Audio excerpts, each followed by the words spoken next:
Continuando, a gente viu que teve aquela perseguição, e aí Constantino, ele ascende ao poder. Tem uma perseguição muito intensa no governo de Diocleciano, e ele tinha dividido o Império Romano em 3 regiões. Uma região que ficava no ocidente, uma região lá próximo da Turquia e outro lá na Nicomédia. E ele fez uma grande perseguição ao cristianismo. Só que Diocleciano morreu, Constantino voltou para a casa do pai dele. O pai dele, Constâncio Cloro, era um dos imperadores daquele reino dividido. E ele vence ele faz uma aliança com um chamado Licínio, e os dois se unem contra Magêncio, que está governando em Roma, e Constantino vence esse Magêncio. Só que, quando ele vai para essa batalha, ele tem uma visão. Sobre este signo vencerás. Ele acreditou que aquela visão ali seria de Cristo, entendeu? Era Cristo que estava mandando ele à guerra. E Constantino acreditou naquilo. E Magêncio também tinha consultado os deuses deles, tá? E Constantino venceu Magêncio. E a partir do momento que ele venceu Magêncio, o Império Romano foi todo unificado e ele se tornou o imperador de todo esse império. E quando ele vence, que ele tem essa visão, ele publica uma coisa chamada Édito. E os cristãos que eram perseguidos, eles agora passam a ser o bambambam dessa situação. Vejam as medidas que Constantino tomou com o Édito de Milão. Para quem era perseguido, gente sendo assassinado no Coliseu, toda aquela situação. Olha o que acontece agora. As medidas tomadas por Constantino: proibição aos judeus, sob pena de morte, de apedrejar seus patrícios que se convertessem ao cristianismo. Proibição aos prefeitos e municípios de obrigarem os cristãos a celebrarem sacrifícios ao imperador ou outros deuses que não Cristo. Outorga de salários aos clérigos, passaram a receber do Estado, tá? Descanso obrigatório no domingo, tá? Isso mudou, né? Isso foi em 321, tá? No domingo. A administração de Constantino, que permaneceu pagã, fez o povo para seus correligionários não cristãos, que na verdade se tratava de honrar o sol, o Dios Solis. Abolição das penas estabelecidas contra o celibato daqueles que negaram casamento para servir a igreja.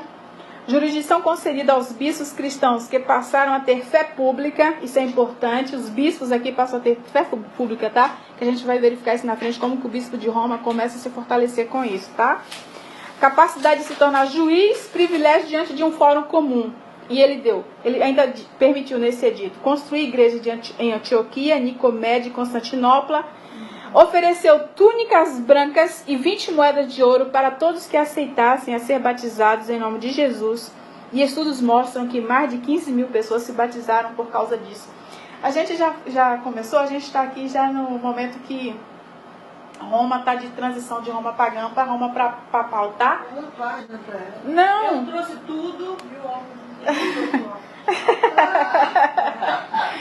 E aí, notem, aquele povo que estava sendo perseguido, com essa visão que esse imperador teve, quando ele assume, ele publica esse édito em 321 e dá essa liberdade de culto aos cristãos e todos esses benefícios. Aí vocês vejam, esse povo que era, de repente esse povo passa a fazer parte do Estado. Tá? Ele passa a fazer parte do Estado. Mas acontece uma coisa muito ruim durante esse período do governo de Constantino.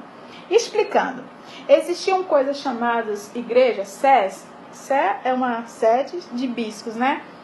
A sé de Roma, a sé de Antioquia, essa igreja que a gente vê aqui no livro de Atos, a sé lá da Capadócia. Então, os principais patriarcados eram Jerusalém, Antioquia, depois, quando Constantino construiu Constantinopla, Roma, tá? E Alexandria, no Egito. Essas são as principais sés, os chamados patriarcados. O César, o papismo de Juliano, mais tarde. Lá nessa região do Oriente está tendo um problema em Alexandria, porque o bambambam naqueles dias era Antioquia e Alexandria. Roma não era tão assim não, em termos de pensamento. Era importante porque estava na capital do Império, mas o pensamento cristão era sobretudo em Alexandria. Existe um judeu chamado Filo, ele é contemporâneo de Jesus. A escola de Alexandria é a escola que utiliza o método alegórico de interpretação da Bíblia. A escola de Antioquia é a escola que utiliza o método gramático, esse que nós utilizamos. Lutero trouxe esse método de volta na Reforma, entendeu? Filo utilizava o método alegórico e ele juntava o pensamento grego, sobretudo platônico, para interpretar as escrituras. E isso foi seguido por alguns da escola de Alexandria, sobretudo Osíris, de interpretar as escrituras por meio de alegorias. Entendeu? Porque em alegoria cabe tudo, tá, gente? Mas no método gramático histórico não. E aí o que acontece? Está tendo a divergência lá em Alexandria. O bispo de Alexandria, nessa ocasião, é o bispo chamado Alexandre, e tem um cara que é presbítero chamado Ário. E o bicho está pegando lá. Estavam se pegando mesmo, estavam brigando. Se vocês quiserem ver o que era Alexandria naqueles dias, assistam uma coisa chamada Hipata, uma filósofa que foi mandada assassinada por cristãos. Mas aquele blog também mostra. De seguidores de Cirilo. Entendeu? E eles estão se pegando. Constantino já tinha conseguido inserir o cristianismo e acabar com todos esses problemas da perseguição, mas estava havendo uma divergência teológica, de interpretação, acerca da divindade de Cristo. E o que Constantino faz para resolver isso? Ele convoca um concílio.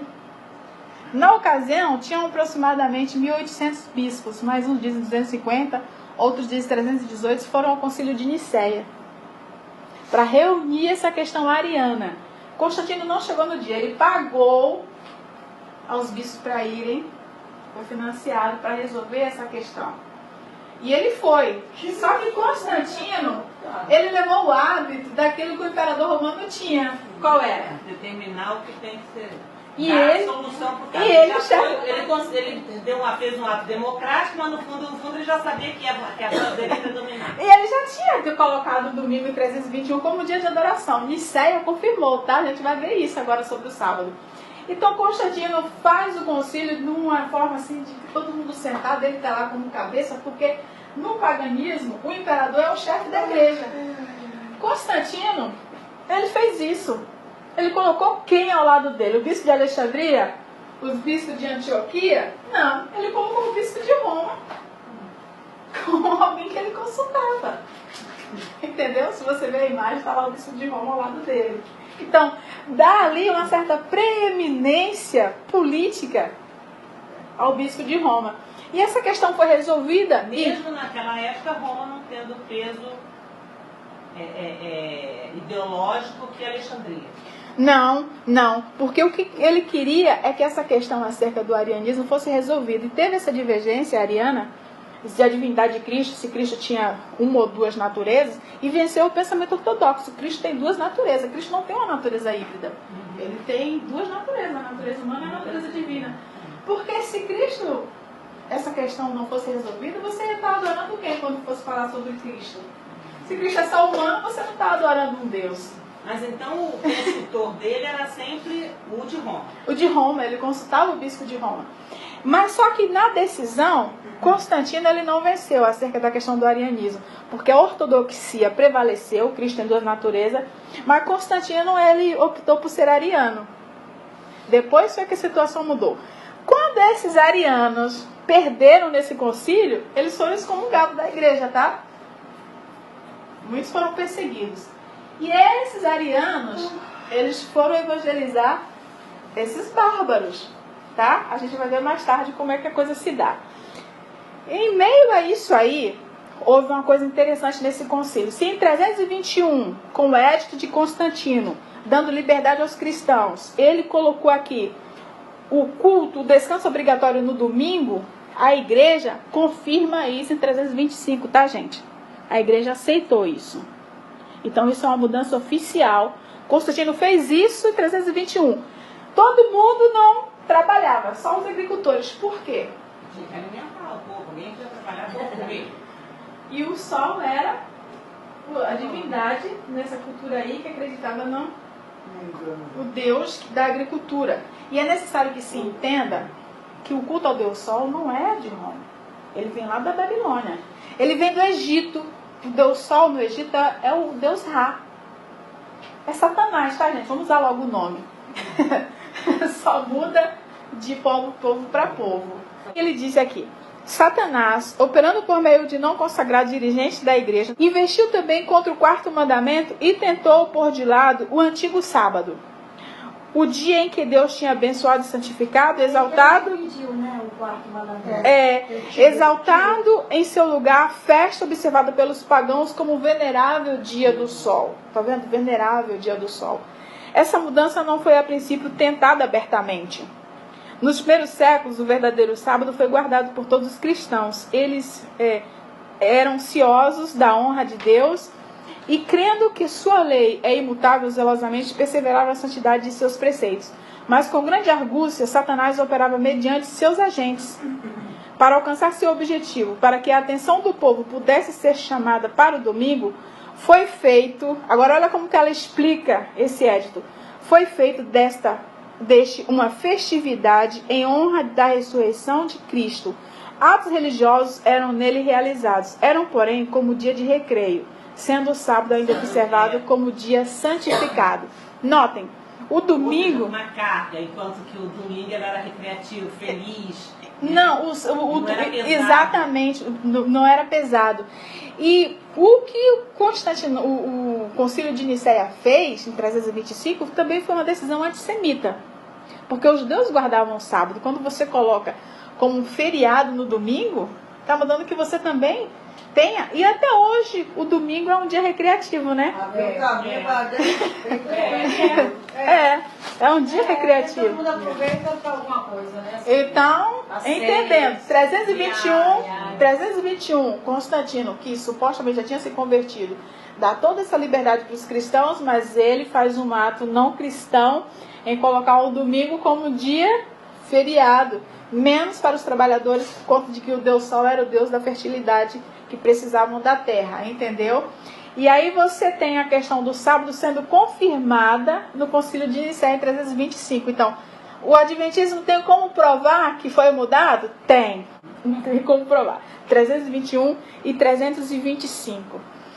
E como que essa festa se dava? Ela dá de várias maneiras, aí lá nos caldeus, dá lá nos persas.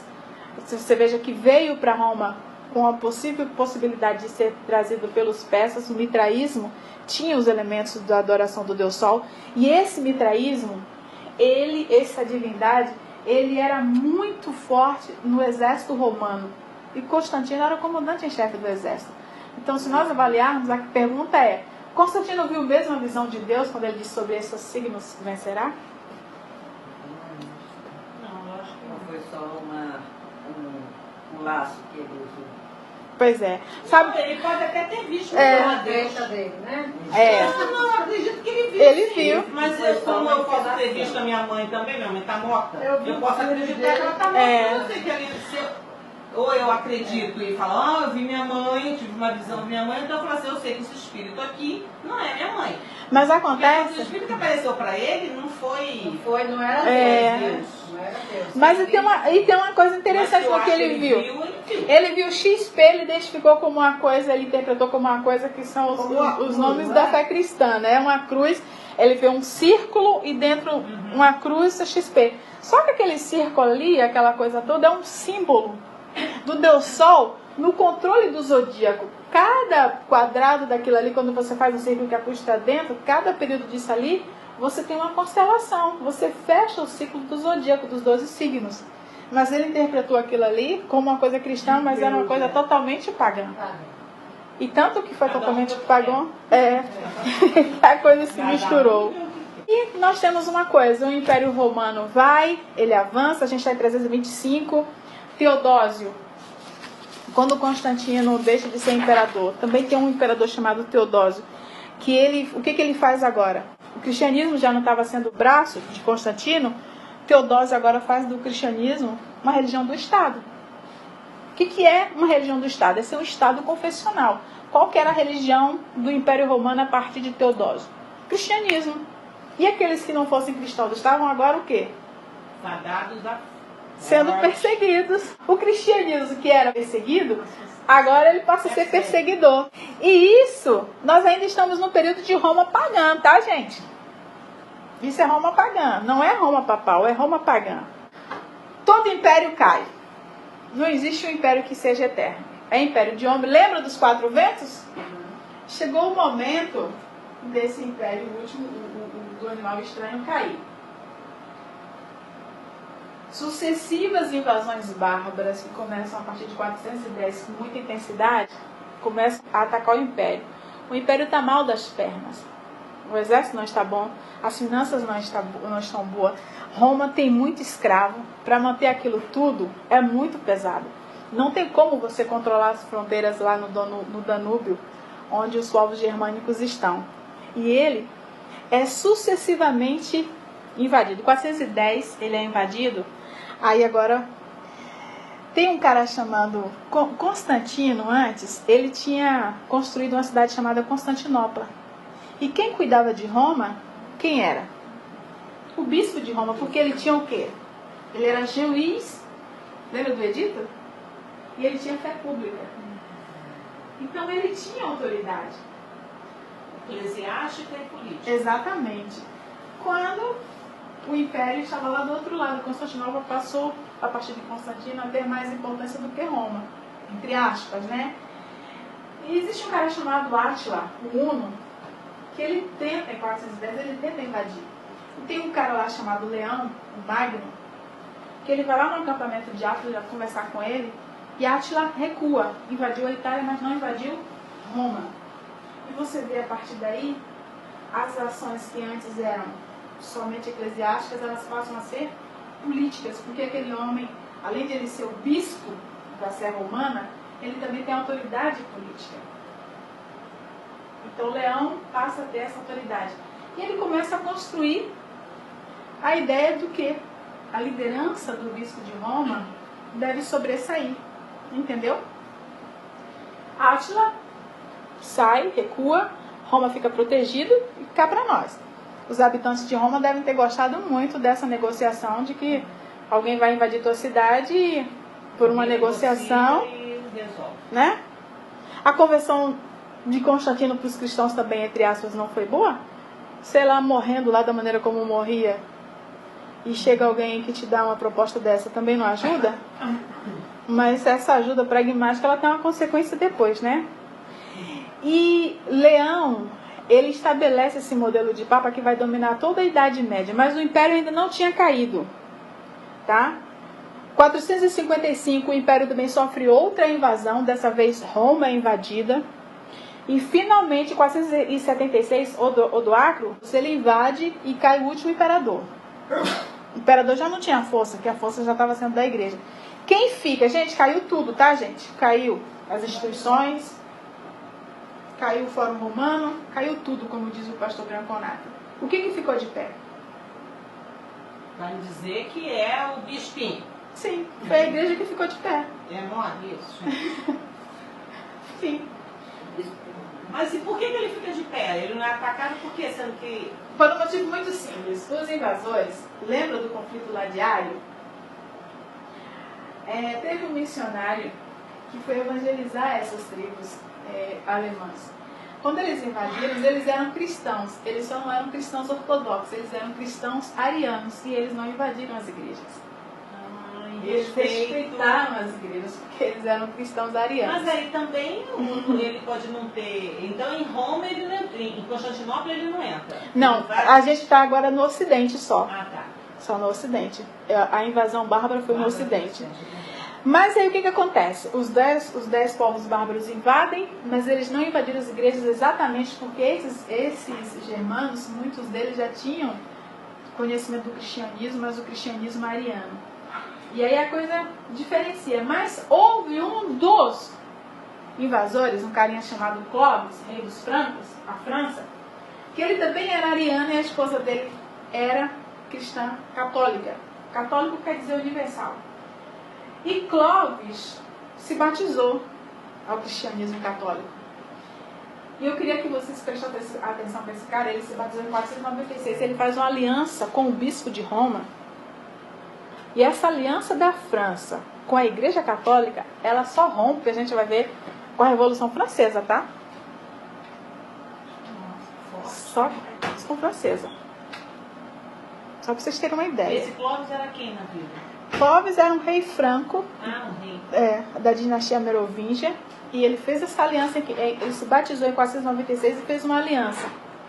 Depois, aí você tem o início do poder papal em 538, quando eles se unem, essas alianças com esses reis que se tornaram cristãos, católicos, eles se unem contra aqueles 3 chifres que o chifre pequeno derruba lá em Daniel. Entendeu? Os vândalos, os ostrogodos e os érulos. Como foi que os ostrogodos foram expulsos? O bispo de Roma fez uma aliança com o rei franco, que os ostrogodos também queriam tomar aquele espaço da França. Os dois se uniram. Sabe a coalizão? Você está contra mim, a gente faz uma coalizão de força e vai contra você. E essa aliança, os ostrogodos foram expulsos. Quando os ostrogodos foram expulsos, a Igreja Católica ela estava o quê? Sob o domínio do Ocidente. Entendeu? Como se deu essa aliança? Por meio do rei Franco, começando com Clóvis. Quem tinha mais força era o Clóvis. Aí, como eles em 508 já fez uma aliança. E continua essa aliança em 538 também com outro rei franco. Não, aí quando teve a invasão, quem na verdade colocou tropa para poder proteger e botar o inimigo para fora foi o Clóvis. O Clóvis, o rei. Aí, não o Clóvis agora, o rei de 538, que já não é Clóvis, mas o rei franco também. Que se une e tiram, expulsam os vândalos, os godos e os érulos. Eles ganharam, então o bispo ficou na mão deles. Exatamente. Essa expulsão tem uma coisa interessante. Existe uma coisa exarca. Sabe o que é exarca? Exarca é uma pessoa que é colocada num lugar a mando de um imperador bizantino. Tinha o exarca de Ravenna. Roma, quem mandava era o bispo de Roma. Tinha uma cidade chamada Ravenna, que tem? Pois é. Esses reis bárbaros fez dessa cidade a sua capital. Nessa conquista que os ostrogodos foram expulsos, séculos depois, um cara chamado Pepino, um pai de um outro chamado Carlos Magno, ele dá de Ravenna essa área para a Igreja Católica. Isso se chama Patrimônio de São Pedro. Mais tarde, um outro esperto falsifica uma coisa chamada Declaração de Constantino e que diz, já nos dias de Pepino, pai de Carlos Magno, que Constantino tinha dado toda a Península Itálica para a igreja. Um documento forjado, entendeu? E eu queria agora que vocês entendam. Até nessa época, por isso que na história fala da máfia. Vamos estudar a máfia. A história só fala isso, gente. A história da máfia. Não, é história mesmo. O livro de história já fala essas coisas.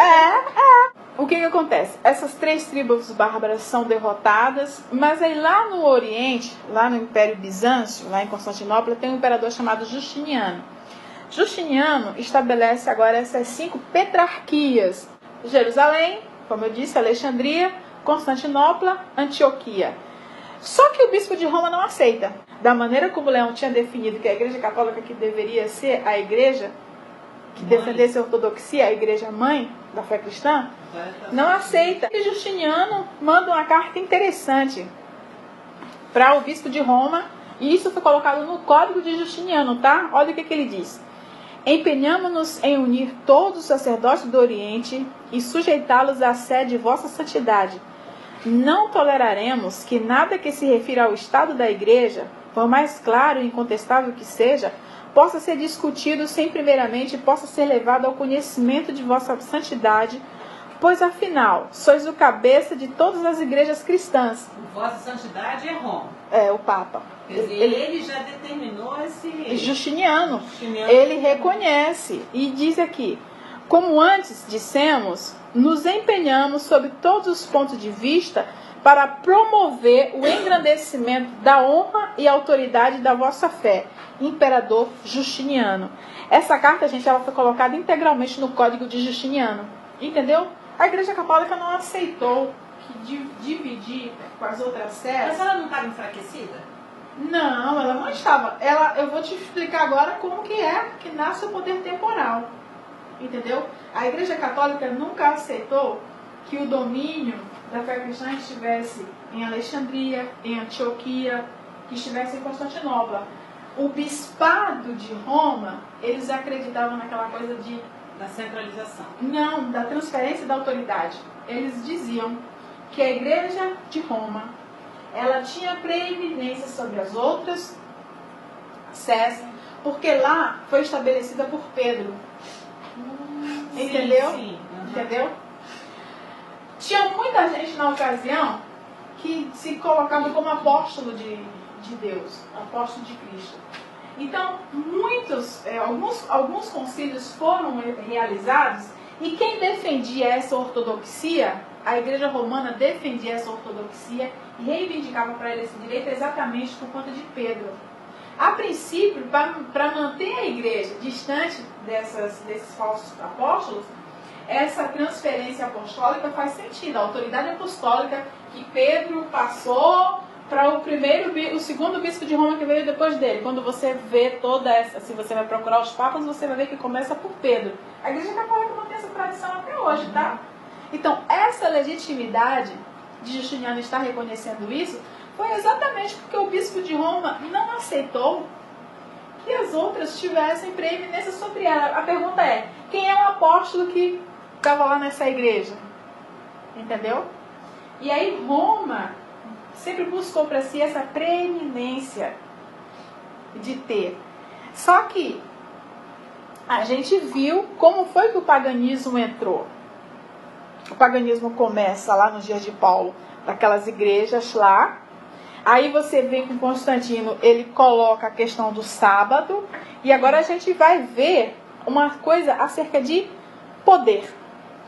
O que é poder, gente? É bom, adoro. Tão bom ter poder. Acho que poder é melhor que dinheiro, sabia?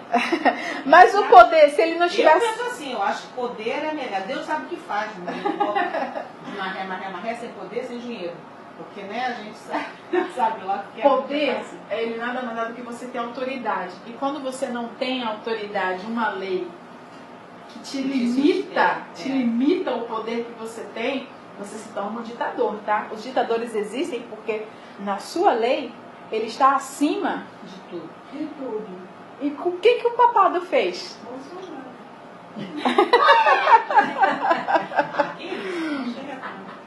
Olha o que Ellen White fala. No século VI, tornou-se o papado firmemente estabelecido. A gente vai ver aqui sobre Gregório. Página 54. Fixou-se a sede do seu poderio na cidade imperial e declarou-se seu bispo de Roma a cabeça de toda a igreja. Justiniano reconheceu, entendeu? O paganismo cedera lugar ao papado. O dragão dera... Olha o que Ellen White interpreta com isso aqui agora, ó. O paganismo cedera lugar ao papado. Roma, pagã agora, não caiu? Quem ficou de pé? A igreja. Não foram, a partir de Leão, estabelecendo a doutrina de que... É como se ela fosse diferenciada. Ela isso. Todo mundo caiu, mas eu fiquei de pé porque eu sou abençoada. Sim, a besta é a Igreja Católica, é um regime, entendeu? Eu sou abençoada, então eu fiquei, a prova que eu sou abençoada, que eu de Pedro, por causa do entendi. Aí ele diz e aí aqui, ela vem fortalecendo, brigando por ela fortalecer. Deus diz que ele é abençoado. Não, mas até hoje a Igreja Católica diz que eles estão, o Papa está sentado sobre o trono de quem? De Pedro, gente. Essa autoridade apostólica está até hoje. O Papa está sob a autoridade de Pedro. E essa doutrina, mas essa doutrina ela vai ganhando uma forma política de poder muito forte por meio de Gregório VII e de Inocêncio III, tá? O Papa da Inquisição, ele chega a essa doutrina ao extremo. Olha o que Ellen White diz. O paganismo cedera lugar ao papado. E o dragão dera à besta o seu poder e o seu trono e o seu poderio. Ellen White está dizendo o quê? Que Roma é o quê? Roma tem o quê? Tem a besta, tem o poder e o trono. A besta, Qual é a besta? Aquele chifre pequeno lá que nasceu, e os 10 chifres que destruiu 3. A pontinha, ela diz onde é que ele estava sentado. E essa declaração não é de Ellen White sozinha não, tá? Toda a fé protestante, agora, o adventismo que mantém essa interpretação. Mas isso sempre foi interpretado assim no passado, já lá nos primórdios da interpretação, que a besta realmente era a igreja quando ela se tornou poder estatal. Então, esse poder que a gente está vendo aqui, isso se chama poder temporal da igreja. O que é o poder temporal que a Igreja Católica tem? A Igreja Católica tem um poder político de reconhecimento nas relações internacionais, nas relações entre os estados, que ela é uma autoridade política. A Santa Sé, Vaticano é a sede do governo, vou explicar isso aqui agora. Santa Sé é ela que representa internacionalmente os interesses do Vaticano. Ela tem a sua escola é a melhor diplomacia do mundo, é a diplomacia da Santa Sé. Os diplomatas da Santa Sé se chamam núncios apostólicos, tá? É a diplomacia mais esperta do mundo, que faz um monte de lambança aí que não dá para explicar isso para vocês. E a da Santa Sé. Mais esperto. Muito esperta. Exatamente, muito esperta. São as pessoas mais preparadas na diplomacia. Só para vocês terem uma ideia. A Santa Sé. Hoje, o núncio apostólico estão aí, eles têm relações diplomáticas com os países da ONU aí, esses países da ONU, e eles são muito eficientes, são muito bons nisso. Bons mesmo, gente. Bons. Você vê lá Leão X negociando lá naqueles dias com Átila o Uno. Isso só fez melhorar. E a academia, a escola que prepara diplomatas lá em Roma, ela é fantástica. E aí você vê, no século VI tornou-se o papado firmemente estabelecido. E eu queria dizer uma coisa aqui para vocês. Com a queda do Império Romano, a gente tem o início de quê? Da Idade Média, né? Termina a Antiguidade e começa a Idade Média. E aí o papado, Roma caiu, quem representa Roma é a igreja, e você vê um ator político de origem religiosa agindo agora, representando quem? Saiu Roma pagã. Você tem agora, em Roma, você tem o poder religioso e o poder político, que antes o imperador Constantino tinha um sacerdote do lado, o bispo. Agora você tem um bispo que tem político e religioso na pessoa dele. Na mesma pessoa. Isso se chama poder espiritual. Aí esconde a parte política e aparece nesse momento só a parte espiritual. E eu queria explicar uma coisa para vocês, para entender essa coisa de poder. Poder temporal e poder religioso. A igreja acumulou poder temporal como? Quando ela assumiu a liderança do Ocidente politicamente. Como que ela atendeu o poder espiritual? Quando ela se tornou parte do Estado e que o bispo de Roma passou a ter preeminência sobre os outros bispos. Entendeu? E aí você vai ver o desenvolvimento dessa doutrina lá com Inocêncio, quando ele fala aquela coisa toda que ele é o vicário, filho de Deus. E eu queria que você entendesse uma coisa acerca de poder. Vamos aqui para vocês entenderem. Digamos que seja a França, a Checoslováquia, a Alemanha, cada um de vocês aqui representa um país. Cada um de vocês aqui representa um país. A irmã Isnardina, ela é Roma. A irmã Isnardina, ela não tem o estado dela, que ela agora, a Igreja Católica não tem o estado, ela é um poder temporal, só a rei se houver súditos. Ela não tem o estado, os estados pontificais, que é chamado patrimônio de Pedro. Ela tem. Então o Papa representa a religião e o estado, porque ela tem o território. Tem o território papal. Ela é um estado. Então, eu moro aqui em Roma. Eu tenho como chefe religioso o Papa e o meu líder político também é o Papa. Mas acontece que eu sou cristã aqui no estado dela. Então, a autoridade da Isnardina, ela chega aqui. Mas o estado dela não chega aqui. A soberania só vem daí, né? Exatamente. Por que o Papa passa a ter poder? Porque você tem um poder político e religioso, mas o seu poder religioso ultrapassa todas as soberanias dos outros estados. Então ele se coloca acima de quem? De todos os monarcas. Porque o poder religioso dele ultrapassa a autodeterminação desses povos que sequer existiam naquele momento. Então a igreja avançava. E isso fica claro com o que eu vou contar aqui para vocês, aquela história que a gente conhece, que todo mundo conhece, mas para entender isso, o Gregório, entendeu?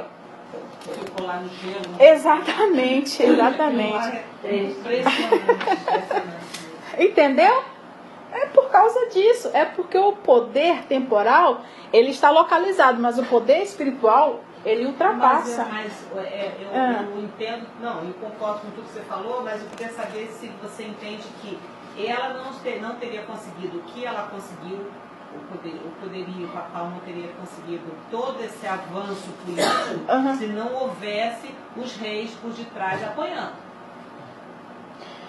Foi a aliança com o rei Franco. Então, mas a aliança houve para fortalecimento exatamente da igreja e não do rei. Não. Na verdade, do rei, porque o rei queria ficar... Uma aliança diplomática de interesses, porque eles tinham interesses em comum, que era expulsar um povo que ambos não queriam ali. Exatamente. Por isso que a Igreja Católica sempre tem enfronhada com personalidades mundiais. Sim. Porque ela está sempre com o presidente, ela está sempre com o rei, ela está sempre com personalidades. Porque à medida que a doutrina do poder temporal foi sendo cada vez mais desenvolvida, ela foi mais independente. E mais ela se fortalecia sobre os outros. Além do dinheiro que ela... Exatamente. Porque o poder temporal é uma doutrina desenvolvida pela igreja, tá, gente? É toda uma estratégia. Nossa, e isso passa pela diplomacia. E agora a gente vai ver quando esse poder, como esse Papa, ele soube usar o poder. Porque tem, por exemplo... Esse é o Inocêncio. Não, o Gregório. O Gregório, tá.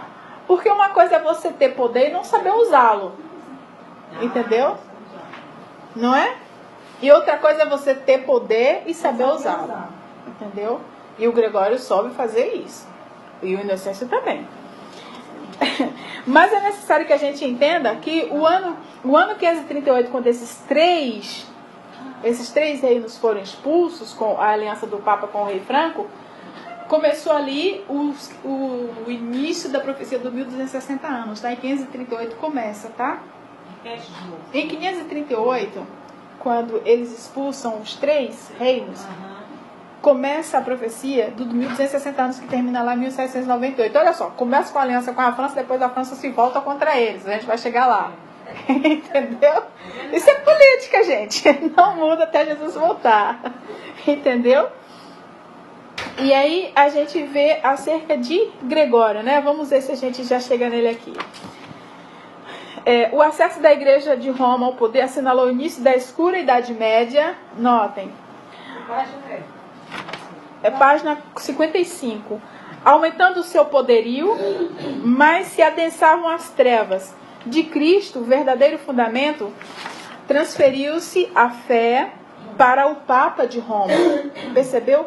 Quanto mais a doutrina do poder temporal era desenvolvida na igreja, mais a igreja se fortalecia em poder político e religioso, na submissão dos outros monarcas com seus respectivos territórios à igreja.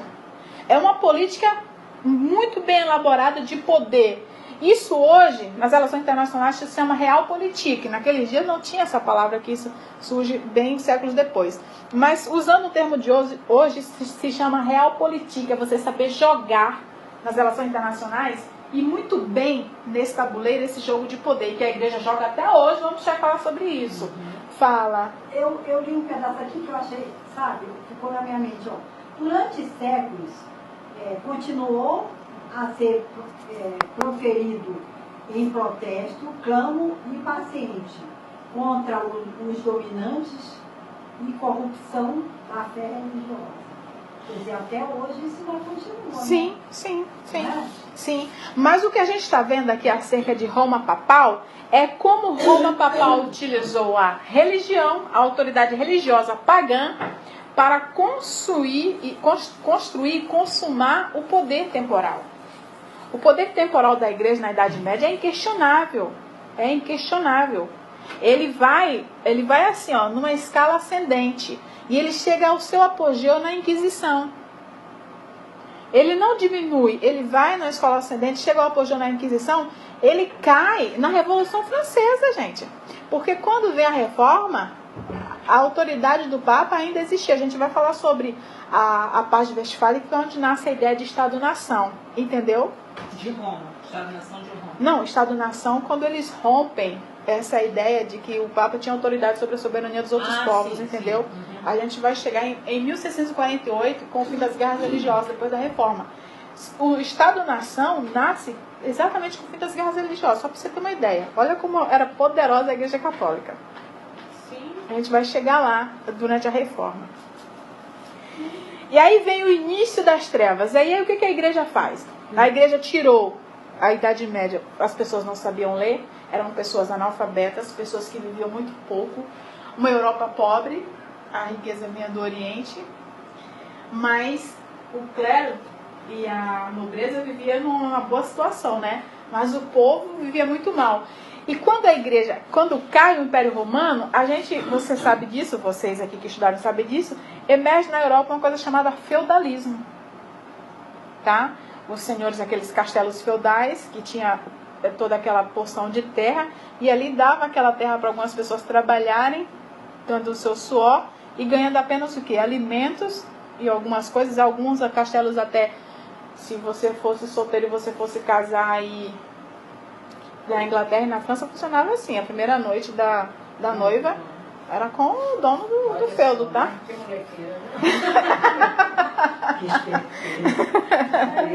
Então, e a igreja alimentou esse sistema feudal, tá? A igreja alimentou esse sistema feudal e as pessoas não eram instruídas. Não sei se vocês se lembram daquela pirâmide embaixo. Os servos, no meio o clero e em cima a nobreza.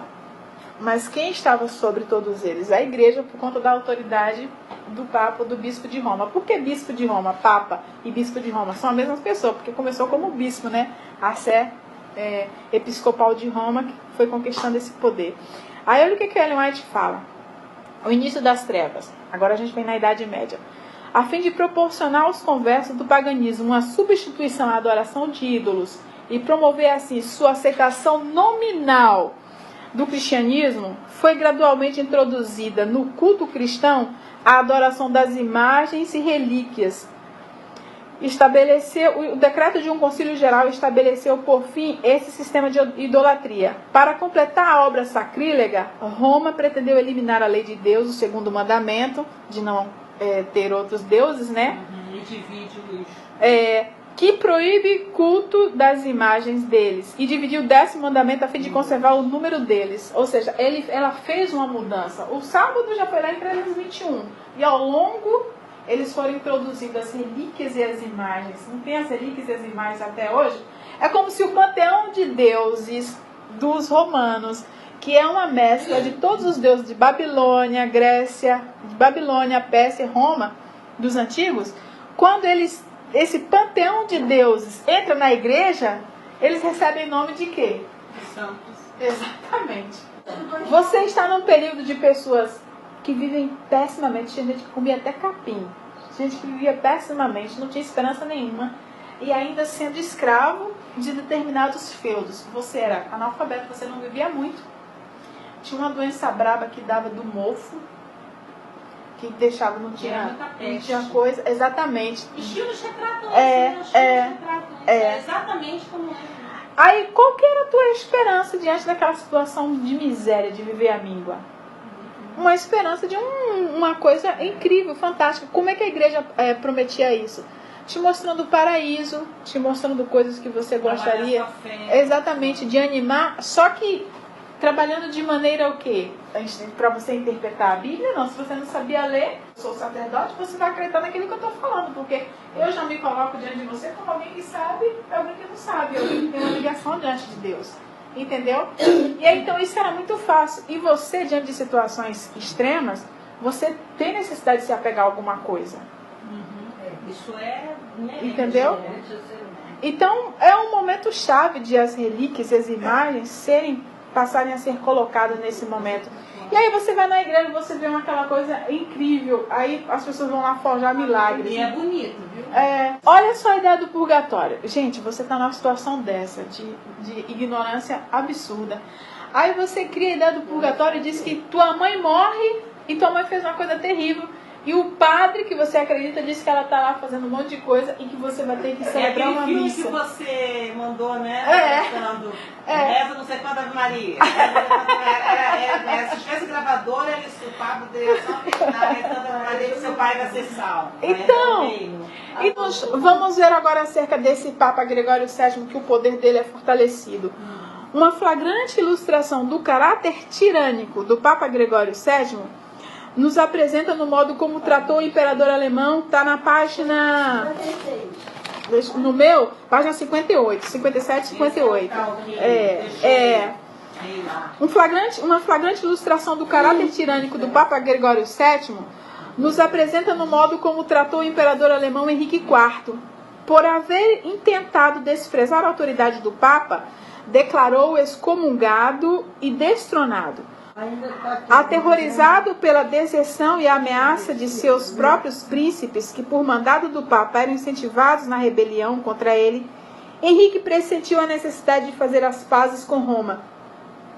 Em companhia da esposa de um servo fiel, atravessou os Alpes em pleno inverno a fim de humilhar-se perante o Papa.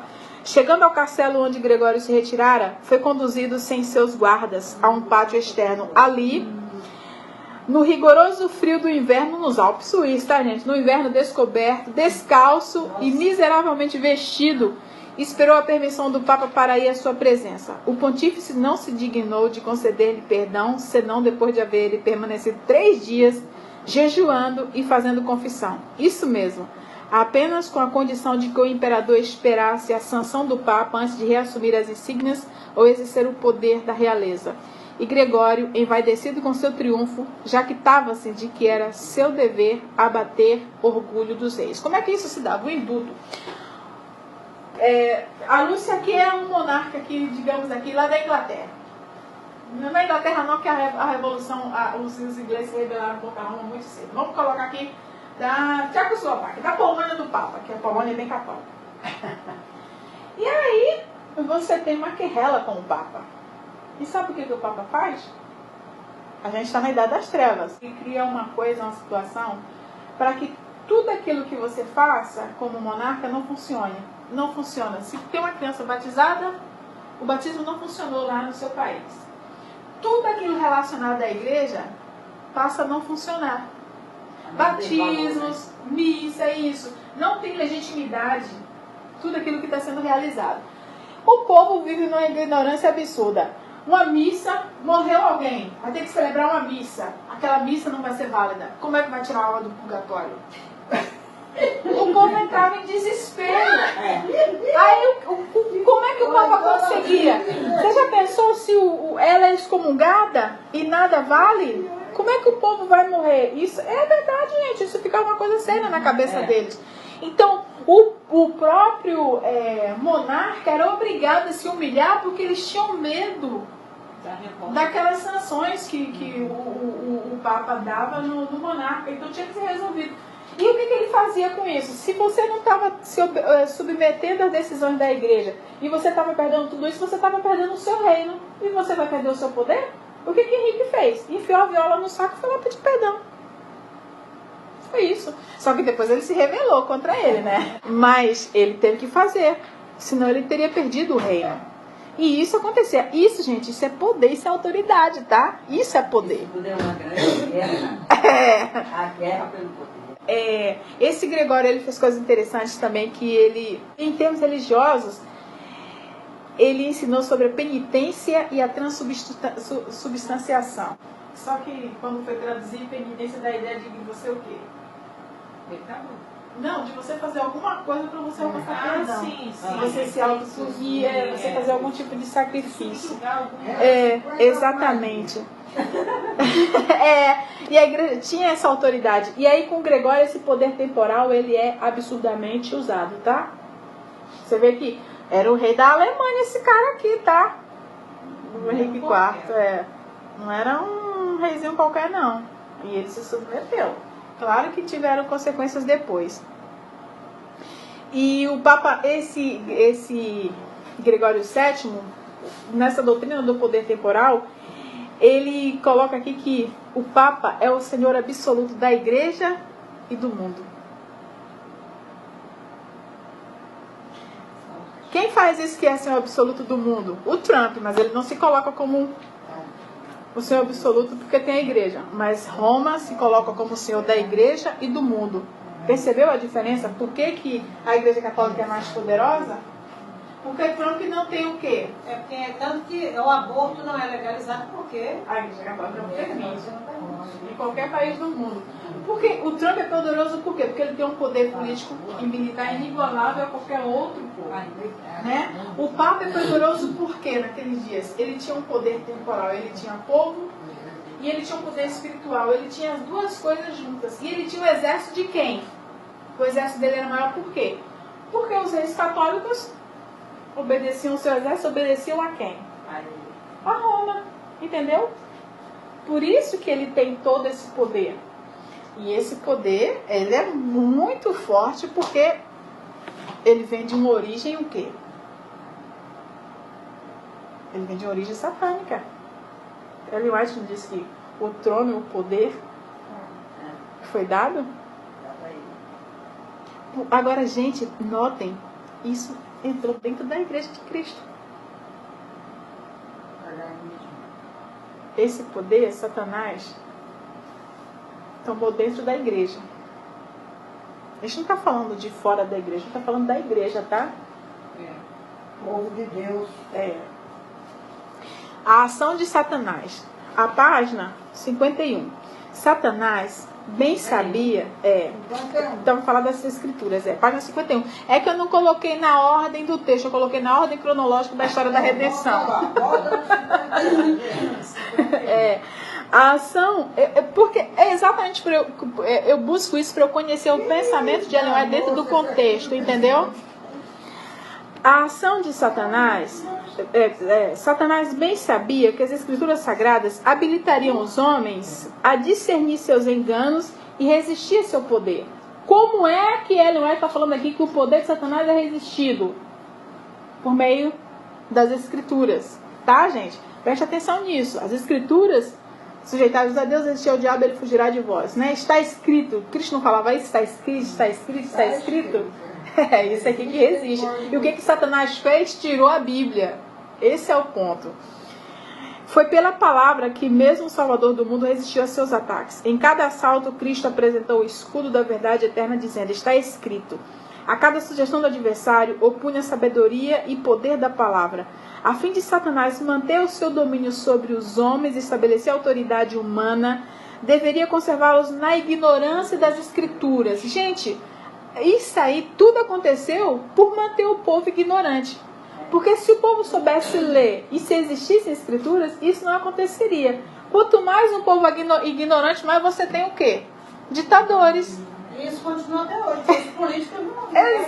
Exatamente. E quem fez isso, gente?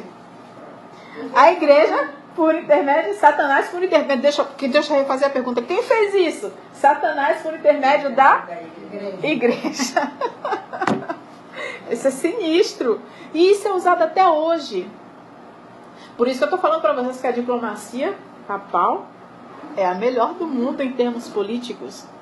Porque é muito bem laçado, porque a origem vem da sabedoria que não é divina. Entendeu? Eu estou usando aqui em termos secular, porque a gente sabe que em termos espirituais isso aqui é a coisa mais absurda que existe, tá? Isso aqui a gente vê a ação de Satanás mesmo. Assim, o chefe da igreja veio a ser quase universalmente reconhecido como vigário de Deus na terra, dotado de autoridade sobre a igreja e o Estado. Vicaris filii Dei. Ele é o vigário, o filho de Deus substitui a liderança o quê? De Cristo, né? Ele passa a ser o mediador, não é isso? O Senhor absoluto, ele assume essa liderança de Cristo. E como o poder temporal, ele é o Senhor de quem? Do mundo. Como poder religioso, ele é o Senhor da igreja. Toma o lugar de Cristo. E ele queria manter a mente das pessoas sem saber, porque se a pessoa ler a Bíblia, a pessoa vai saber. Exatamente. Está falando aqui na página 51. Vamos ver agora sobre a Inquisição, desse que foi o terrível. Esse aí, o poder temporal, foi de assustar. E o lugar mais atingido foi a Península Ibérica, a nossa, tá? A Inquisição. No século XIII, foi estabelecida a mais terrível de todas as armadilhas do papado, a Inquisição. O príncipe das trevas, olha quem Ellen White disse quem fez isso, trabalhava com os dirigentes da hierarquia papal. Isso é pesado. Está na página 59 e 60. Não, a sua edição é diferente da minha. A minha 43ª edição. Deve ser a edição da Nara Lee. 59, 60, porque na 59, na 60 termina. O príncipe... No século XIII foi estabelecida a mais terrível de todas as armadilhas do papado, a Inquisição. O príncipe das trevas trabalhava com os dirigentes da hierarquia papal. Em seus concílios secretos, notem, Satanás e seus anjos dirigiam a mente de homens maus, enquanto invisíveis entre eles estava um anjo de Deus fazendo tremendo relatório de seus iníquos decretos, escrevendo a história de ações por demais horrorosas para serem desvendadas ao olhar humano. A grande Babilônia, quem que é a Babilônia? A igreja, ela está referindo à igreja aqui. Pedro falou isso em relação a Roma, né? Roma pagã, Roma papal, só mudou. Notem que Cristo, tudo relacionado à fé cristã está dentro de Roma. Seja ela pagã, seja ela papal. Pensa na estátua aí, pensa nas pernas. Pensou? Tudo relacionado à fé cristã está ali. Em seus concílios secretos, Satanás, repetindo, os seus anjos dirigiam a mente de homens maus, enquanto invisíveis entre eles estava um anjo de Deus fazendo o tremendo relatório de seus iníquos decretos, escrevendo a história de ações por demais horrorosas para serem desvendadas ao olhar humano. É coisa de filme, né? Faz ideia do que Satanás está por trás no mundo espiritual das trevas, agindo no mundo natural por meio dessas pessoas? Está agindo aqui, gente, por meio da igreja, tá? Vamos prestar atenção nisso. Usando o nome de Deus. Exatamente. Exatamente. A grande Babilônia estava embriagada do sangue dos santos. Milhões de mártires pediam vingança a Deus contra o poder apóstata. Ela está falando aqui da Inquisição. A igreja matou a rodo na Inquisição. E como que a Inquisição agia? Não precisava ter relatório para investigar. Bastava você não defender a fé católica da maneira como estava. A Inquisição, ela teve até no Nordeste. Teve na Bahia, no Recôncavo, no engenho do Matuim. Foi perseguir lá uns judeus, cristãos novos, de linhagem dos Macabeus. A irmã Ana Rodrigues foi da Inquisição. Por que veio na Bahia? Porque o Nordeste era o principal, né? Só tinha Nordeste mesmo. Veio na Bahia e em Pernambuco, em Salvador e em Recife. A Inquisição esteve lá. Por que no Nordeste as pessoas brancas estão no sertão? Porque durante a colonização, muitos judeus que tinham sido expulsos da Espanha por Fernando de Aragão vieram para o Nordeste e se tornaram cristãos novos. E eles adentraram o quê? Não iam ficar no litoral. Eles adentraram o sertão. Você tem muito nordestino no interior que ele é branco. Ele é branco, ele é queimado de sol. Mas o negro está no litoral. E veio uma leva de judeus, veio para Recife. A primeira sinagoga das Américas está em Recife.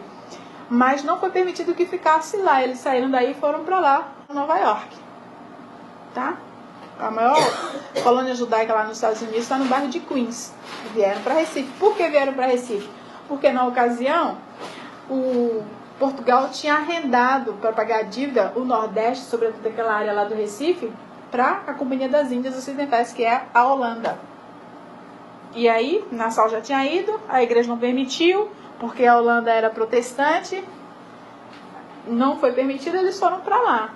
Mas o Nordeste tem cristãos novos. É só vocês lerem da Anita Novinsky, que é uma pesquisadora da USP, judia, que ela conta essa história acerca da presença da Inquisição e dos cristãos novos que eram perseguidos lá no Nordeste. Aí ela diz aqui, o papado, a Inquisição foi no século XIII, mas ainda no século XV ela estava, tá? A gente vê aí em toda a América, no Peru, lá na Península Ibérica, na Europa, quem não fosse católico estava fadado a ser um herege, e um herege tinha que ir para guilhotina ou para masmorra. O papado se tornou o déspota do mundo. Reis e imperadores curvavam-se aos decretos do pontífice romano. O destino dos homens, tanto temporal como eterno, parecia estar sob o seu domínio. Não dava ideia de estar? Estava. Quem é que não temia naqueles dias esse poder? Quem é em sã consciência, durante esse período da Idade Média, que não vai temer o poder papal? Se era o Senhor do mundo, estava acima de reis, de qualquer pessoa, e ainda era ele que representava a igreja, estava no lugar de Cristo. É muito poder, vocês não fazem ideia de que poder é esse. Que retrato nefasto de Cristo. Durante séculos, as doutrinas de Roma tinham sido extensa e implicitamente recebidas, seus ritos reverentemente praticados, suas festas geralmente observadas, seu clero era honrado, liberalmente mantido. Nunca a igreja de Roma atingiu maior dignidade, magnificência e poder. Está na página 60. Nunca. O poder maior, esse poder se dá com Inocêncio III. Ele faz uma reforma tremenda na igreja e ele sabe usar como ninguém esse poder temporal e esse poder religioso. Esse é o nome dessa figura, Inocêncio III. E foi ele que criou a Inquisição, tá, gente? Foi esse Papa. No século XIII, e essa Inquisição está aí há séculos, e até hoje ainda tem uma cadeira lá em Roma, que essa cadeira nunca deixou de existir. Que Bento XVI, o Papa passado, que era o prefeito. Não entendi, essa cadeira existe porque em homenagem a vocês? Não, porque ela nunca deixou de existir. Ela continua. Ele criou a Inquisição, o prefeito da Congregação da Fé, que é a antiga cadeira da Inquisição, esse Papa que renunciou era ele, o prefeito dessa cadeira, entendeu? Dentro da nomenclatura deles. Esse foi Inocêncio que governou. Ele foi o maior de todos os papas. O cara mais perverso, o maior de todos. Por que ele foi o maior de todos? Porque a igreja nunca conseguiu ter tanto poder como na época dele. Ele soube usar como ninguém a diplomacia papal e o poder papal. O poder papal, lembrando, não é só um poder político, é um poder temporal e um poder religioso, tá? E aí nós temos toda essa situação, a gente viu. Olha como Ellen White, ela é extensa nesse capítulo. A gente resume isso aqui, tá? Porque se fosse falar detalhe por detalhe daquilo que ela está falando, a gente ia mais a fundo. Eu tento falar o máximo possível. Isso, resumir o máximo. Lúcia, é muita informação que ela dá nesse capítulo, porque ela está... É um maior. Isso, preste atenção, ela está falando de como que as trevas começaram na igreja. Ela começa falando a partir do apóstolo Paulo. E eu mostrei para vocês, a partir da profecia que ela também cita, como que esse poder ele vai surgir, como que a coisa se dá, ela vai... Exatamente. O apóstolo Paulo, aquela coisa lá da igreja de Colossos, aqueles pensamentos lá filosóficos, mais as religiões de mistérios. Você tem a conversão de Constantino, resumindo, você tem o 321, o edito de Constantino, esses bispos ganhando autoridade, que depois, quando o Império Romano cai, só eles ficam, então essa autoridade sobressai, e a partir do momento que só eles ficam, eles vão ampliando o quê? Essa doutrina do poder temporal e do poder espiritual, e vão colocando o quê? Todas as formas de paganismo para manter o quê? A autoridade. E com isso, eles conseguiram o quê? Eles conseguiram que a igreja fosse a principal mantenedora de quê? Do Ocidente. Quem é que representa o Ocidente, se não a Igreja Católica? Ela detém os valores dos judaicos cristãos que o Ocidente tem. É por isso que ela está aí até hoje. E vai cair tudo e ela vai ficar. Por que não está caindo? As instituições, vocês estão acreditando na justiça do Brasil? Eu estou arriscando. Vocês estão acreditando na justiça do Brasil, pelo amor de Deus. Mas a gente criou, eu criei uma esperancinha assim, de que alguma coisa... Então... Não por uma justiça, ou mas assim por uma corrupção, né? Então, mas vocês acreditam que isso vai permanecer? Ou... não. Então, eu acredito nisso, eu não acredito, eu tô lendo a gente sabe que uma tendência não é então, quando cai tudo, porque vai vir uma nova ordem, quando cai uma ordem, quem é que fica de pé nessas ordens todas que caem? O mundo passa por ordens. É a única que vai fazer parte. A única que fica de pé é sempre a igreja. E que igreja é essa que fica de pé? E a única que fica de pé, quem é a igreja que fica de pé? A igreja católica. Ela que fica de pé. Por quê? Que tem realmente. tem parcerias, agendas com o presidente, com o reis, é a única. Porque ela já exerceu esse papel. E agora a gente vê a igreja. E ela não esquece isso. Ela tem todo. Isso ainda. Exatamente. Ela tem isso. todo esse poder. Ela trabalha para isso. Ela tem todo esse poder. O seu regente já tem milênios de experiência, não esquece nada, nem uma vírgula. E esse, não sei se ele criou uma coisa interessante que foi o quê? A confissão, né? A confissão auricular, ele criou a confissão auricular. Então você ia confessar, você falava tudo e sabia quem que era herege e quem não era. Os padres sabiam da vida de todo mundo. Esse é um ponto. Imagina o padre que o filho era rebelde, chegava lá porque isso.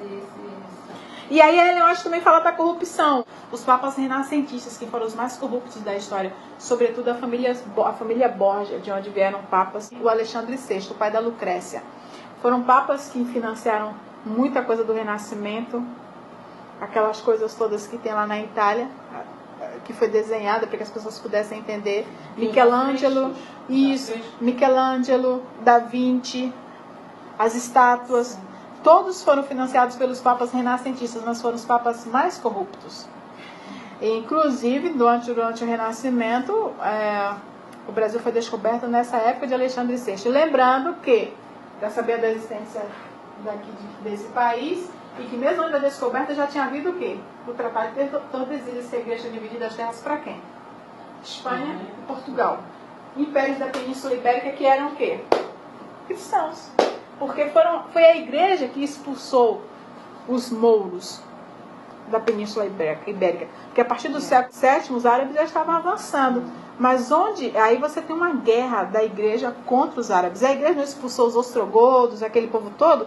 Agora a igreja se une cá na Península Ibérica com os reis católicos e eles expulsam os árabes, os mouros. Recomendação, quem gosta de ler? José Saramago, O Cerco de Lisboa. Ele conta toda essa história do Cerco de Lisboa, como os árabes foram expulsos. Tá? A igreja teve um papel fundamental nisso, só para você ter uma ideia. E nós temos essa situação, esses papas renascentistas, e depois nós temos, a gente vai chegar, só para a gente fazer um histórico disso dentro da história da redenção, a gente vai chegar o quê? Sai o Renascimento, sai da Idade Média, vem o quê? O Renascimento, o fim da Idade Média, a queda de Constantinopla. Nós temos o que aqui nesse período? A Reforma, que a gente vai ver com maiores detalhes ao longo da história. Depois nós temos aquela França se revoltando contra o clero, o anticlericalismo francês. Nós passamos por essa situação também. E é nesse momento que a igreja cai, né? Napoleão não rompe essa aliança e Napoleão se autocoroa. E aí você tem essa situação do fim. Que eu gosto de Napoleão, gente, acho o máximo. Meteu, sou soberana, quero ver. Você vem. É mais ou menos isso que ele fez. Ele enfrentou mesmo, falou assim, aqui quem manda sou eu sou o rei, eu sou soberana, quero ver quem é. Ele rompe essa aliança de 508. Para você ver, devia estar uma coisa intolerável, né? Você já imaginou? Para um cara fazer isso, peitar como ele peitou, já devia ter uma situação intolerável. Não, totalmente inaceitável. Totalmente inaceitável. E era sem limite. De 508, que é a aliança com Clovis, até 1798, é milênio de aliança com a França. E a França é um país eminentemente católico nessa aliança, e ela foi tão anticlerical. E aí nós temos o iluminismo, nós temos as guerras napoleônicas, que Napoleão leva os ideais da guerra para outros países. Tem o fim da guerra, você tem o quê? Você tem uma reconfiguração da Europa, você passa por uma coisa chamada concerto europeu. O que é concerto europeu? Os estados se autodeterminando sem mais aquela interferência da igreja. E aí quando você sai do concerto europeu, eu quero chegar aqui para a gente colocar no nosso dias. Você tem a Revolução Russa, que é um anticlericalismo contra a igreja ortodoxa, a igreja católica russa, e a derrubada do czar, e que aqueles judeus lá da Revolução Bolchevique faz a revolução e rejeitam totalmente a fé. É uma coisa contra a religião e o feudalismo do czar. Aquela revolução dá por meio disso. Aí você tem a Segunda Guerra Mundial, você tem a Guerra Fria, e você tem o mundo dividido, um mundo bipolar. Comunismo eu quero falar sobre isso, e o capitalismo. E nessa época, um papa da Polônia, que pertencia à União Soviética, olha como é a diplomacia papal. Na época do comunismo, o cara que foi governar a igreja foi um papa católico da Polônia, totalmente anticomunista. O que esse papa faz na década de 80? Ele se reúne, isso está naquele livro Apocalipse, lá da Casa Publicadora Brasileira. Ele se reúne com Ronald Reagan, eles têm uma reunião, só eles, privados. E ali naquela reunião fica combinado para derrubar o comunismo na Europa. Como derrubar por meio de quem? Da Polônia. Foi combinado de que a CIA mandaria por meio da igreja maquinários, faxes, panfletos, e a igreja utilizaria por meio do sindicato Solidariedade de um líder chamado Lech Walesa para organizar as pessoas contra aquele governo comunista. E o comunismo começou a ser trabalhado contra ele dentro da igreja e chegava por containers. O governo não conseguia desconfiar de que a igreja estava trabalhando contra. Quando veio, e por meio da Polônia, tudo aquilo entrava por meio da cortina de ferro, entendeu? Quando você viu, a Rússia estava caindo. Chegou um cara lá chamado Gorbachev, ele fez a perestroika e a glasnost, a abertura política e a abertura econômica. E um dia você vê o Pedro Bial, em 1989, que eu tinha 19 anos, anunciando a quebra do comunismo. E quem fez isso? A Igreja Católica. Com a aliança, que ela não perdeu esse poder temporal, mas ela utiliza a aliança, que antes era bem feita com a França, agora foi feita com os americanos, e caiu o comunismo, entendeu? Aí o que a ferida não foi curada quando Mussolini, por meio do Tratado de Latrão, no fim da Segunda Guerra, deu o que restou dos Estados Pontificais, o poder temporal que eles tinham de território, só ficou a cidade do Vaticano, de 40 e poucos quilômetros, né? Que os Estados Pontificais, a gente vai ver ao longo daqui, quando a gente for falar sobre o Sacro Império Germânico, de Carlos Magno, desse povo todo, e é com a igreja por trás disso, para manter o Ocidente sob o controle da igreja, tá, gente? Aí você tem agora essa ferida curada com Mussolini, né? A ferida foi curada, o Papa recebeu o que ficou dos Estados Pontificais, mas ele continua sendo o quê? Um ator político, porque a Santa Sé tem o quê? Tem representação, ela é tida como um Estado nas relações internacionais, ela faz parte do sistema internacional, entendeu? Então, se ela é um ator estatal, ela tem o quê? Ela tem embaixadores, e quem é o seu representante, o chefe? O seu monarca, o Papa. E foi isso que João Paulo II fez com Reagan. Eles derrubaram o comunismo por dentro. E o que a igreja faz agora? Infiltrando, né? Exatamente. O que a igreja faz agora? Quando a América Latina, ela orbita novamente com o comunismo. A América Latina, isso foi lá dentro da Europa. Agora a América Latina, quando ela vem um governo de esquerda, quem que a igreja elege? Bolsonaro. Não. Foi a igreja que elegeu, não a católica. Como Papa. A igreja elege um Papa da América Latina. Nunca. Sim, Nunca. Jesuíta, que é jesuíta. Os jesuítas são considerados os guardas do papado. Ellen White fala como eles agem na sombra. Ellen White fala como eles agem na sombra.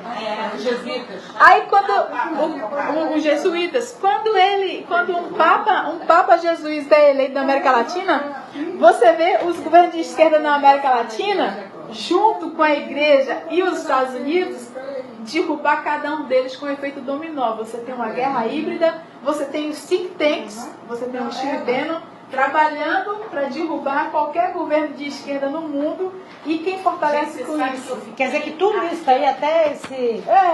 a igreja trabalhando para derrubar. Aqui, o Bannon, né? Bento.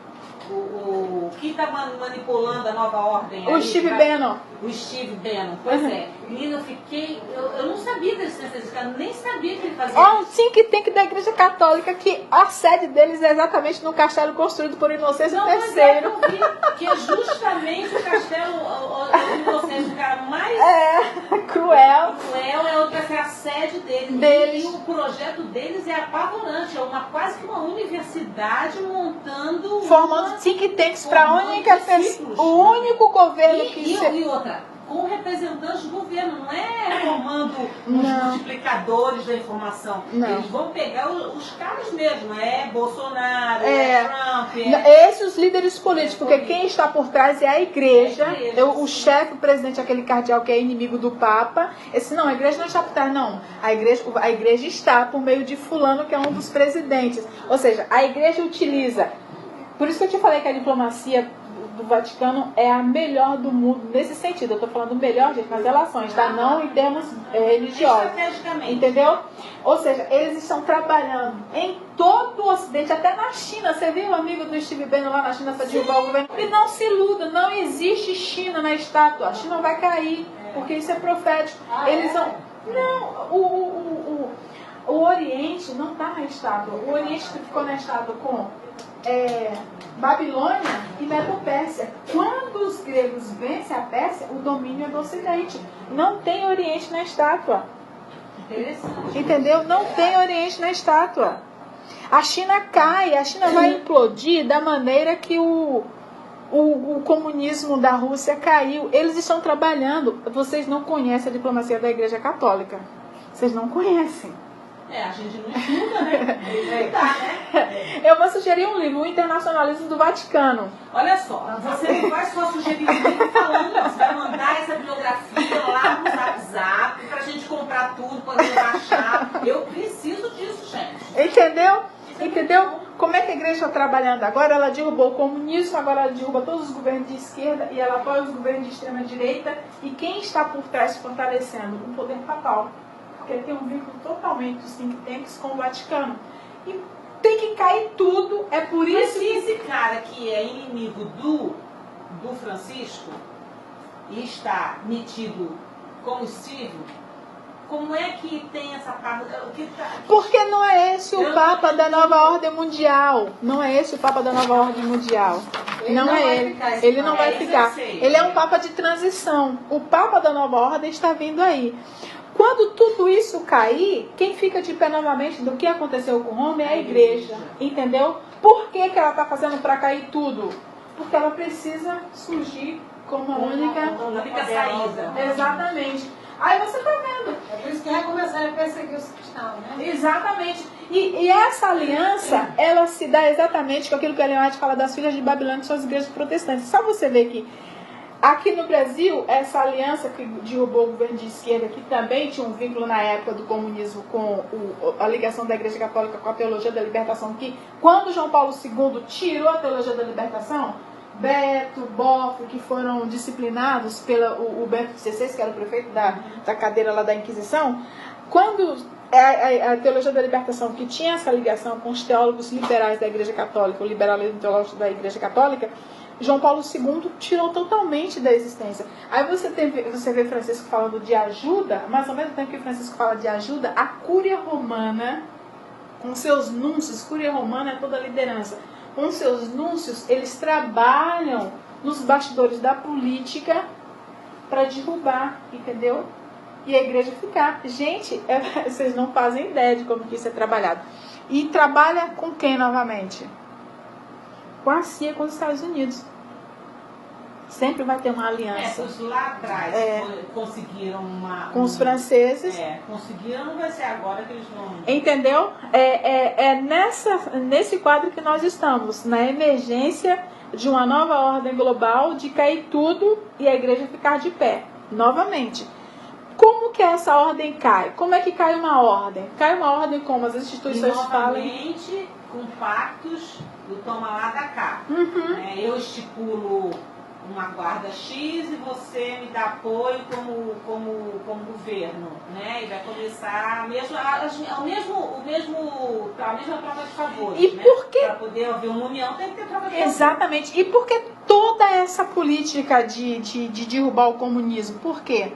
Porque a China está emergindo como potência e pode passar o Ocidente. Então, quando todo discurso que você for lá na internet, que você vê os think tanks desses youtubers que são financiados, o Nando Moura, aquele Terça Livre, você vai ver sempre uma santa por trás, o pessoal falando do catolicismo, Olavo de Carvalho tem até livro sobre a patrística, eles estão lá defendendo a igreja o tempo todo.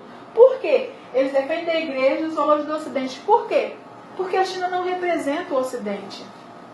Sim. Então eles se sentem ameaçados, quando o Ocidente se sente ameaçado, qualquer coisa que ameaça o Ocidente, você vai ver sempre a igreja. E essa agindo. ameaça é uma ameaça econômica. Exatamente, a guerra econômica. A guerra é econômica, exatamente. A China está crescendo de uma maneira Isso. assim, Está sendo uma potência.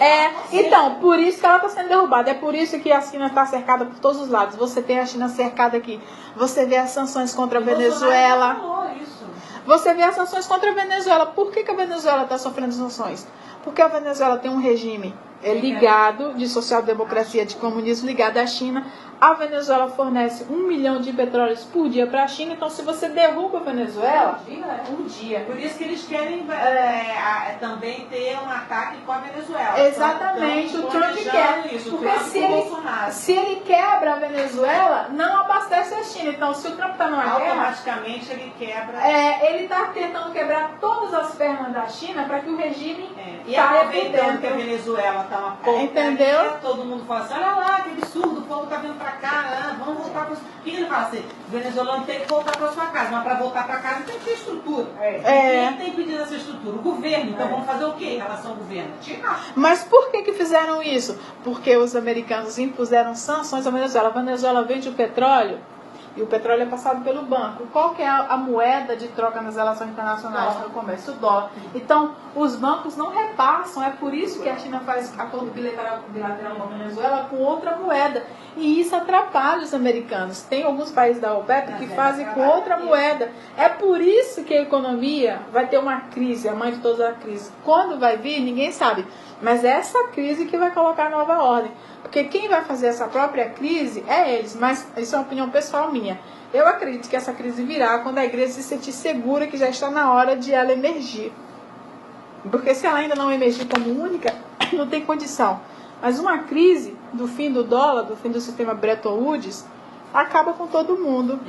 Mas isso já é uma coisa já que a gente já aguarda há muito tempo, né? Que a economia do mundo está podre, né? Sim, sim. Os grandes economistas no GNT estão dizendo não se sabe ainda como que a economia se mantém. Exato. Porque ela está podre, ela está corroída. Então, em algum momento, essa coisa realmente vai... Então, nós vimos, fazendo uma revisão de tudo que a gente viu, que as trevas morais começam com a inserção de toda essa situação do paganismo e o protagonismo da igreja na política mundial desde quando o Império Romano cai. O protagonismo religioso de um lado pagão e o protagonismo político, poder político e poder temporal, que a igreja perdeu, né? O poder temporal, e que agora, quando tudo isso cair, ela tem o poder temporal de volta. Por que ela tem um poder temporal de volta? Porque está aqui no texto aqui de Ellen White, no início aqui, ó, que a besta, né, o dragão deu à besta o quê? O trono e o poder. É por isso que Ellen White disse que não vai ter que se assentar, ele se assenta nesse momento. Gente, o capítulo é extenso, eu procurei fazer um resumo de muita coisa, mas eu não disse tudo. É muito tema, é muito tema para ser abordado. Eu sei que não é um tema fácil, porque é muita coisa, é muita informação, mas está gravando aqui para quem quiser ouvir de novo para conseguir pegar mais alguma coisa, tá? Pelo menos já abriu um pouco assim a mente. Vai abrindo, vai abrindo. Deu para entender, Nara? É muita informação. Mas eu vou mandar o áudio e aí reouve novamente, né? Você já me deu a dica, mas os outros aí, os paralelos. Vou te mandar lá do Amazon, o James Wire, tá? Da história do papado e do protestantismo. Era isso que eu tinha pra hoje. Perguntas? Não, né? Sim. Quero te fazer uma pergunta que eu não sei se tem a ver, eu acho que você mandou o vídeo, acho que tem a ver. Sobre a poeira... A poeira cósmica. A poeira cósmica. Que coisa mais louca é essa? Fantástica. Você sabe